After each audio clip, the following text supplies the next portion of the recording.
Villisca, Iowa, June 1912. It was the kind of town where nothing ever happened, a place where routines mattered, where people noticed when something felt out of place. But that night, something did happen. While the town was asleep, the crime had already begun. Downstairs, a couple was attacked first.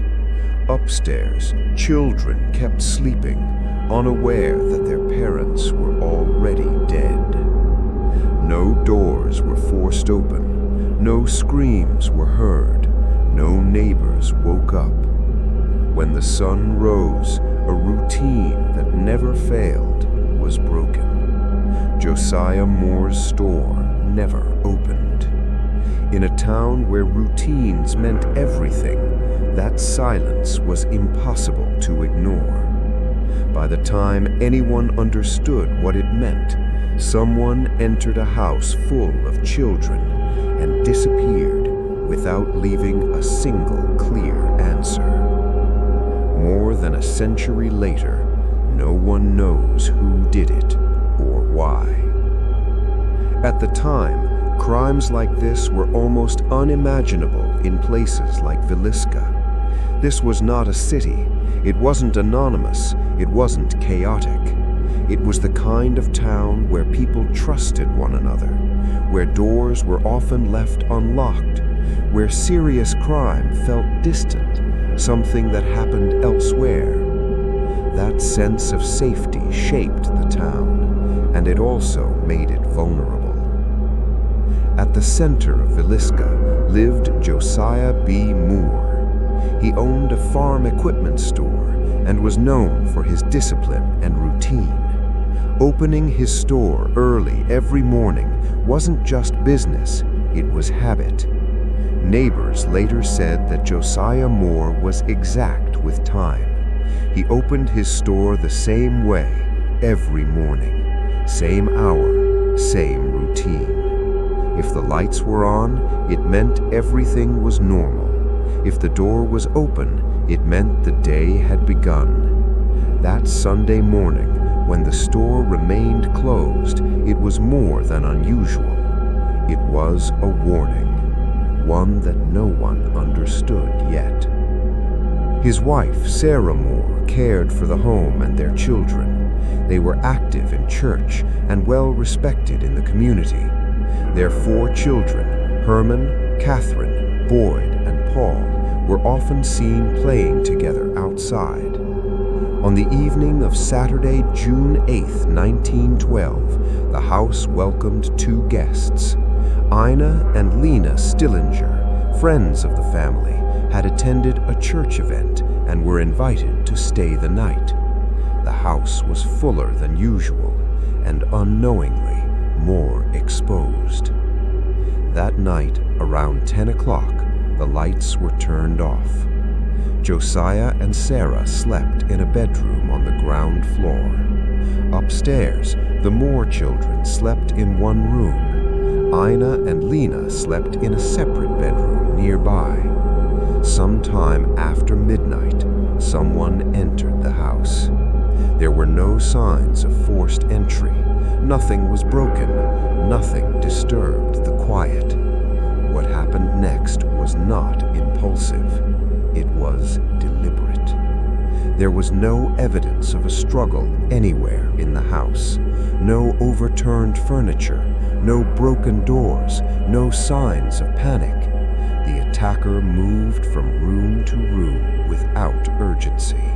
This wasn't chaos, it was control. Evidence indicates that Josiah and Sarah Moore were attacked first. They were killed in their bed while sleeping. There were no signs of struggle. Nothing suggests they ever woke up. The weapon was an axe found inside the house. After killing them, the attacker did not leave.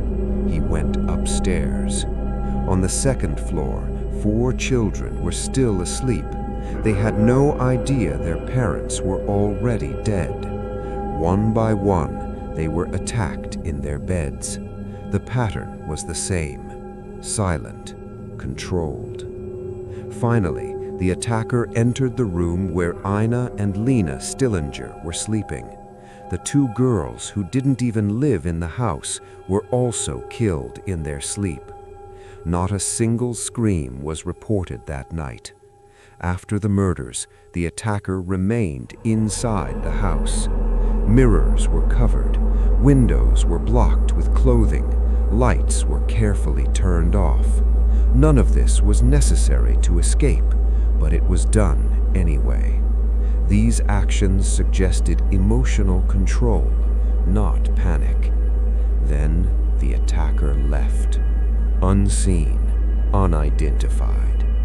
Sunday morning arrived like any other in Villisca, but something didn't happen. Josiah Moore's store never opened.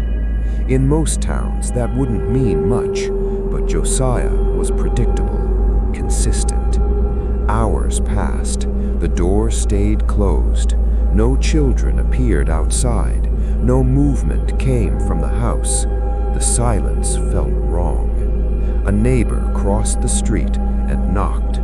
There was no answer. She entered the house. Moments later, she ran out screaming for help. Within minutes, the town knew something irreversible had happened. The investigation began immediately, and almost instantly, it went wrong. Curious neighbors entered the house. People walked through the rooms. Objects were touched. There were no crime scene protocols, no coordination, no clear leadership. The scene was compromised before it was fully understood. By the time trained investigators arrived, much of the damage was irreversible. Footprints were destroyed, objects had been moved, potential evidence was gone. Even well-intentioned actions made things worse. In trying to understand what had happened, the town unknowingly erased its own answers. It wasn't just the killer who disappeared. The investigation never truly began. Over the years, several suspects were considered. George Kelly, a traveling preacher, had been in town. William Mansfield was suspected due to similarities with other crimes. Others were questioned based on loose connections. George Kelly even confessed at one point, but his confession was inconsistent and likely coerced. There was no physical evidence strong enough to convict anyone. No trial ever brought closure. As time passed, something unsettling emerged. Between the late 1800s and 1912, multiple axe murders occurred across the United States. Entire families, nighttime attacks, similar methods. At the time, these crimes were treated as isolated cases. Today, they raise an uncomfortable question. What if Villisca wasn't alone? There was never definitive proof, never an official connection, only unanswered doubt. After that day, Villisca changed. Doors were locked. Children slept in fear. Silence felt different. Families left. Others stayed but spoke less. The crime became something people referenced quietly, never directly, never comfortably. The town survived, but it never truly moved on. More than a century later, the house still stands, preserved, observed, silent. For some, it's a historic building. For others, it's a reminder that not every story gets an ending. The crime was never solved. No convictions, no certainty, only questions. Some towns recover from tragedy, others live with it. Because that night, someone entered a house full of children and left carrying every answer with them. And more than 100 years later, the silence remains unbroken.